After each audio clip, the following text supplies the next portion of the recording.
السلام عليكم ورحمة الله وبركاته. حياكم الله أخواتي المتابعات الغاليات، وحياكم الله في فيديو جديد من قناتي. اليوم إن شاء الله بنسوي وصفة لذيذة جدا بأسهل طريقة، وهي مكرونة البشاميل. بنتعلم كيف نعملها بطعم لذيذ وطريقة سهلة جدا جدا. ولكن في البداية لا تنسوا تعملوا لايك للمقطع واشتراك في القناة وتضغطوا زر الجرس ليصلكم جديدنا دائما. بسم الله، نبدأ الوصفة. في البداية هنا في طاوة عندي بعمل ملعقتين زيت. طبعا هنا بنحضر اللحمة المفرومة اللي نسويها كطبقة وسطى في المكرونة. سويت هنا بصلة مفرومة ناعم، بصلة كبيرة. سوينا بصلة كبيرة علشان يكون كمية الحشوة يعني أو كمية الدقة كثير، أو كمية اللحم المفروم. بعد ما يستوي البصل ويبدأ يصفر لونه، بسوي له الفلفل البارد المفروم. لازم يكون كل شيء مفروم ناعم علشان ما يكون شكله باين داخل اللحم المفروم. هنا 2 فصوص ثوم مهروس واحمسهم. بعد ذلك بضيف مباشرة اللحم المفروم اللي معايا. تقدري هنا تعملي لحم مفروم أو تعملي دجاج مفروم، كله ينفع. إذا حبيتيها تعمليها مع الدجاج تعملي بنفس الطريقة، وإذا حبيتيها كمان تونة أو لحم مفروم كله يصلح. الآن هي معايا شوية من الشحم، وأنا دائما أقول لكم في أي فيديو زي فيديو الكباب وفيديو المحشي سوينا بين اللحم المفروم شوية من الشحم المفروم، لأنه يعطي طراوة للحم ويخلي طعمه لذيذ. الآن بسوي البهارات اللي عندي. معي فلفل أسود وكمون وبابريكا، أو تعملي فلفل كسباس عدني أحمر مطحون، اللي معاكي حسب المتوفر. البهارات اللي موجودة معاكي ممكن تعمليها كاري أو غيره. الآن 2 طماطم معصورين بدون ماء ويكون لونهم أحمر، وملعقة من الصلصة، من صلصة الطماطم الحمراء. تقلبي هذا كله. طبعا الطباخة تكون على النار المتوسطة. الآن بضيف ربع كوب من الماء الدافي ورشة ملح، وخلي اللحم المفروم يتسبك حوالي 5 دقائق فقط.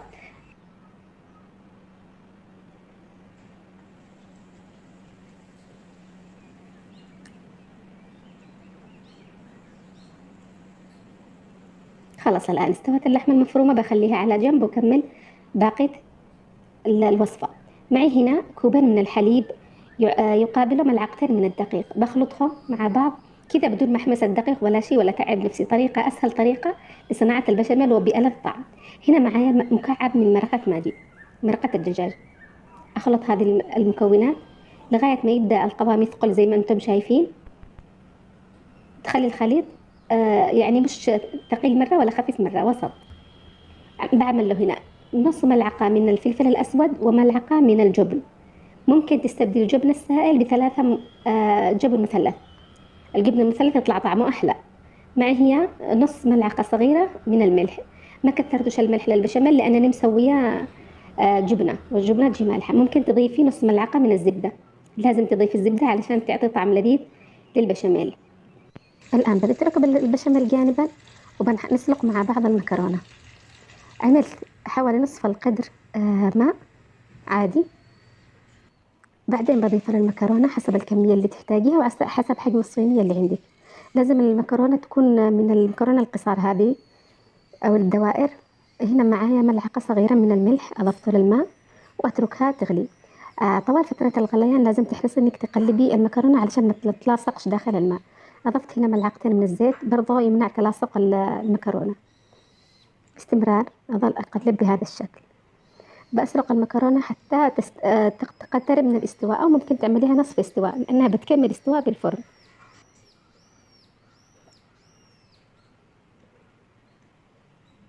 الآن بهذا الشكل بعد ما استوت نصف استواء أصفيها من الماء زي ما انتم شايفين.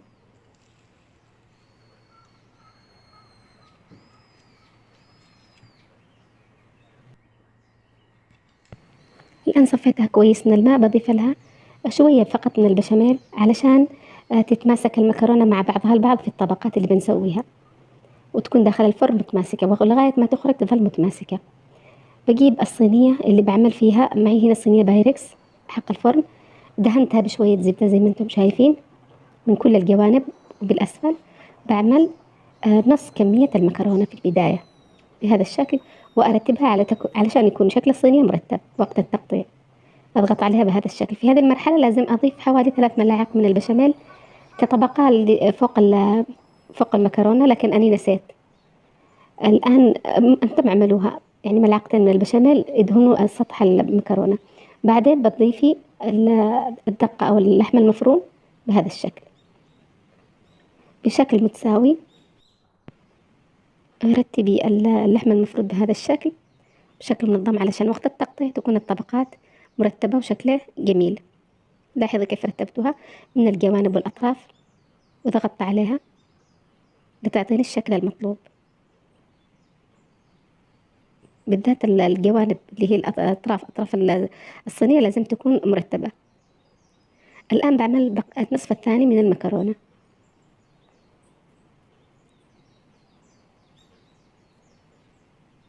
بعمل كل الكمية وأحاول إني أرتبه بهذا الشكل واضغطه، وما بقى من البشاميل بعمله للوجه.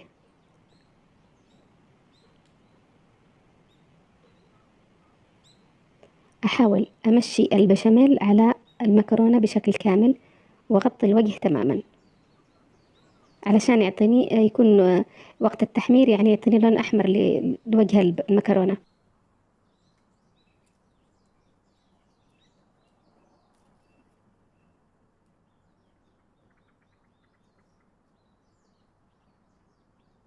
الآن آخر خطوة ممكن تضيفي جبنة الموزاريلا على وجه المكرونة، وهذه آخر طبقة طبعا. هنا الجبنة الموزاريلا اختياري، أنا أحيانا لما يكون ما فيش معي جبن موزاريلا ما أسويش وتطلع المكرونة برضو حلوة، مجرد إنني أحمر البشاميل من الأعلى بالشواية وخلاص. الآن بسويها داخل الفرن محمى مسبقا لغاية ما تاخذ شوية لون من الأسفل، ثم أولع عليها من الشواية من الأعلى حوالي 10 دقائق وتصير جاهزة. تاخذ معك في الفرن حوالي نصف ساعة على النار المتوسطة، وهذا هو الشكل النهائي. لا تأخريهاش بالفرن علشان ما تكونش معك يابسة، لأن كل المكونات داخلها مستوية وجاهزة. طبعا أنا قطعها بعد ما تبرد، لازم تقطعها بعد ما تهدأ قليل وتبرد، لأن إذا قطعتها ساخنة مرة بتفرط منك الطبقات وتتفكك. خليها لما تهدى شوية تبرد قليل وبعدين قطعيها على راحتك. ما أوصف لكم لذة الطعم، طعمها يجنن، لذيذة جدا جدا جدا، فاقت مستوى اللذاذة بصراحة. أجمل وألذ مكرونة بشاميل ممكن تذوقوها. الطريقة سهلة وبسيطة بأبسط مكونات ممكن تعملوها.